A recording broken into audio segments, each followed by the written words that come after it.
that show. Like, 2.5 Men does not need you in order to fully understand all of its complexities and subtleties. It's made stupidly on purpose, not to say that it's not funny, although I don't think it is, but if you do think it's funny, that's fine. But it's made stupid on purpose, because it has to appeal to almost everyone. And you don't need a tremendous amount of sophistication. You don't need to bring much talent to 2.5 Men. You don't even need to bring much to a great movie, and I love great movies, but you don't have to bring that much to, what was a good movie this year? I didn't really see any because I was a baby. Avatar. You liked Avatar. I see. I get it. It's not just about seeing. It's also about the soul. As long as you can get that level of metaphor, that seeing you is not physically seeing you, you can pretty much get all of Avatar. And because it's all there for you. The music tells you how to feel. And this is not a dig against Avatar, great movie. The music tells you how to feel. The visuals, which are stunning, welcome you into the world. That's a very different world from the world in which you live.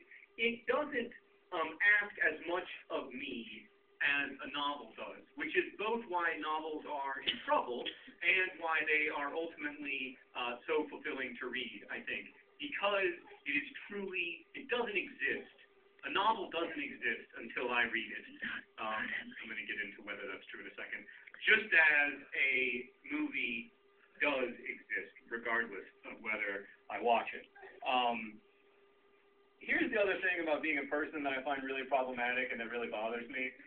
Can you raise your hand if you've met me before? Okay. This might be boring for you. I am really troubled by the fact that I am stuck inside of this skin enclosure, and I have these eyes, and my eyes are the only eyes I ever get to have, and this body, unfortunately, is the only body I ever get to have. And you know, my sense of what the color blue denotes is the only sense of what the color blue denotes that I will ever get to have, and I have no idea what it is like to be you. Which is not problematic in and of itself, except the problem is that you do a terrible job of imagining what it's like to be me because you're so stuck imagining how interesting and complex you are that you never take the adequate amount of time necessary to understand how fascinating and wonderful and deep and complex I am. Which is a huge problem. It's a big problem with girls.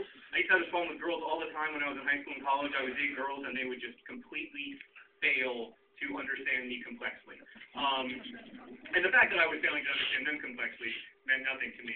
In fact, when I was a kid, I believed with like a great and terrible certainty that I was the only real, true human being in the world and that everyone else was an alien. And that when I left a room, they would like take off their their human costumes, because they have very advanced costuming technology, and they would just be their alien selves, right? And they would watch, like, the alien news. I believe that the 11 o'clock news was the alien news because I was never allowed to stay up for it. And this wasn't sort of some boyish fantasy. I literally thought that this was true. And as I have gotten older, I have been struck by the fact that it kind of might be true. I mean, it's probably not true. You guys are probably all human beings, but there is no empirical evidence that you are all human beings, right? I don't have solid proof that you are a person, and if you turn to the person to your left, you do not have solid proof that that person is a person. You don't know. Someone just turned to their left and the other person turned to their right, and they were looking at each other. Okay. That's a good moment for me from here. Not a good moment for you guys. Yeah. Okay. That's precisely what I'm talking about, though. For all you know, you may have reached that point in your development where you are beginning to think, okay, other people are really people.